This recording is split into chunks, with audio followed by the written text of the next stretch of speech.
ನಮಸ್ಕಾರ, ನಾನು ಡಾಕ್ಟರ್ ಶಶಿಕಾಂತ್ ಅಂತ ಹೇಳಿ ಡಿವೈನ್ ಗ್ರೇಸ್ ಹಾಸ್ಪಿಟಲಲ್ಲಿ ಮೆಡಿಕಲ್ ಡಾಕ್ಟರ್ ಆಗಿದ್ದೇನೆ. ನೀವು ಹೆಡ್ಫೋನ್ ಜಾಸ್ತಿ ಯೂಸ್ ಮಾಡ್ತಾ ಇದ್ದೀರಾ? ನಿಮ್ಮ ಮಕ್ಕಳು ಹೆಡ್ಫೋನ್ ಜಾಸ್ತಿ ಯೂಸ್ ಮಾಡ್ತಾ ಇದ್ದೀರಾ? ಸೊ ಹಾಗಿದ್ರೆ ಈ ವಿಡಿಯೋ ನಿಮಗೋಸ್ಕರ. ಏನಪ್ಪ ಅಂದರೆ, ಹೆಡ್ಫೋನ್ ಜಾಸ್ತಿ ಯೂಸ್ ಮಾಡೋದ್ರಿಂದ ನಿಮ್ಮ ಕಿವಿಯ ತಮಟೆಗಳು ಮತ್ತು ಕಿವಿಯ hair ಸೆಲ್ಸ್ಗಳು intensity of the hearing ಕಡಿಮೆ ಆಗ್ಬೋದು, ಸೆನ್ಸರಿ ನ್ಯೂರಲ್ ಡೆಫ್ನೆಸ್ ಆಗ್ಬೋದು. ನೀವು ತುಂಬ ಕೇರ್ಫುಲ್ ಆಗಿರಬೇಕು. 50% ಆಫ್ ದ ಟೈಮಲ್ಲಿ ಟೀನ್ಸ್ ಮತ್ತು ಯಂಗ್ ಅಡಲ್ಟ್ಸ್, ನಾವು ತುಂಬ ಚಿಕ್ಕ ವಯಸ್ಸಲ್ಲೇ ಮಕ್ಕಳು ತಮ್ಮ ಕಿವಿಯ ಹಿಯರಿಂಗ್ ಗ್ರಹಣ ಶಕ್ತಿಯನ್ನು ಕಳ್ಕೊತಾರೆ. ಸೊ ಯಾಕಪ್ಪ ಅಂದರೆ, ನಾರ್ಮಲ್ ಆಗಿ ನಾವು 60% ಕೆಳಗಡೆ ನಾವು ಹಿಯರಿಂಗ್ನ ಯೂಸ್ ಮಾಡಿದ್ರೆ ಸ್ವಲ್ಪ better.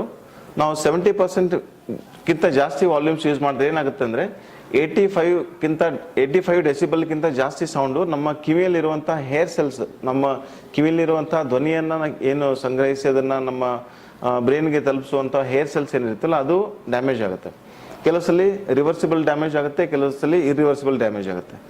3000 6000 hertz ಫ್ರೀಕ್ವೆನ್ಸಿಯಲ್ಲಿ irreversible hearing damage ಆಗಬಹುದು. ಸೊ ಅದಕ್ಕೋಸ್ಕರ ನೀವು ತುಂಬ ಕೇರ್ಫುಲ್ ಆಗಿರಬೇಕು. ಮಾಡರ್ನೈಸೇಷನ್ ತುಂಬ ಒಳ್ಳೆಯದು, AI ಟೆಕ್ನಾಲಜಿ ತುಂಬ ಒಳ್ಳೆಯದು, ಬಟ್ ಅದರಿಂದ ಆಗುವ ದುಷ್ಪರಿಣಾಮಗಳನ್ನು ನೀವು ಗಮನದಲ್ಲಿಟ್ಕೊಂಡು ನಿಮ್ಮ ಕಿವಿಯ ಆರೈಕೆ ಮಾಡಿ, ನಿಮ್ಮ ಕಿವುಡುತನವನ್ನು ಅಥವಾ ಅರ್ಲಿ ಏಜ್ ಹಿಯರಿಂಗ್ ಲಾಸನ್ನು ತಡೆಗಟ್ಟಿ. ಮತ್ತು ನಾವೇನು ಹೇಳ್ತೀವಿ ಅಂದರೆ ನಾಯ್ಸ್ ಇಂಡ್ಯೂಸ್ಡ್ ಹಿಯರಿಂಗ್ ಲಾಸ್ ಅಂತ ಹೇಳ್ತೀವಿ. ನಾಯ್ಸ್ ಇಂಡ್ಯೂಸ್ಡ್ ಹಿಯರಿಂಗ್ ಲಾಸ್ ಇದೇ ಪರಿಣಾಮದಿಂದ ಆಗುತ್ತೆ. ಅದಕ್ಕೆ ಜಾಸ್ತಿ ಇನ್ಫೆಕ್ಷನ್ಸ್ ಏನು ಬೇಕಾಗಿಲ್ಲ. ಸಿಂಪಲ್ 60%ಗಿಂತ ಜಾಸ್ತಿ ವಾಲ್ಯೂಮ್ ಇಟ್ಕೊಂಡು 60 ಮಿನಿಟ್ಸ್ಗಿಂತ ಜಾಸ್ತಿ ನೀವು ಯೂಸ್ ಮಾಡಿದ್ರೆ ಸಾಕು, ನಿಮ್ಮ ಕಿವಿಯ ತಮಟೆಗಳು, ಕಿವಿಯ ಹೇರ್ ಸೆಲ್ಸ್ಗಳು ಡ್ಯಾಮೇಜ್ ಆಗೇ ಆಗುತ್ತೆ. ಸೊ ಕೇರ್ಫುಲ್ ಆಗಿರಿ, take care of your self.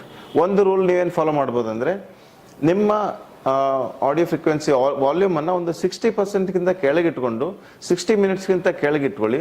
ಅದಾದಮೇಲೆ 60 ಮಿನಿಟ್ಸ್ ಆದಮೇಲೆ ಅಟ್ಲೀಸ್ಟ್ ಒಂದು 2 ಅವರ್ ಗ್ಯಾಪ್ ಕೊಡಬೇಕು. ಹಿಂಗಿದ್ರೆ ಮಾತ್ರ ನಿಮ್ಮ ಕಿವಿಡುತನವನ್ನು, ಅರ್ಲಿ ಸೆನ್ಸರಿ ನ್ಯೂರಲ್ ಡೆಫ್ನೆಸ್ಸನ್ನು ಪ್ರಿವೆಂಟ್ ಮಾಡ್ಬೋದು. For further information contact us. ವೀಕ್ಷಕರೇ, ಇಂತಹ ವಿಡಿಯೋಗಳು ನೋಡಬೇಕಾದ್ರೆ ಐಡಿಯಾ ನ್ಯೂಸ್ ಅನ್ನು ಸಬ್ಸ್ಕ್ರೈಬ್ ಮಾಡಿ, ಶೇರ್ ಮಾಡಿ, ಲೈಕ್ ಮಾಡಿ.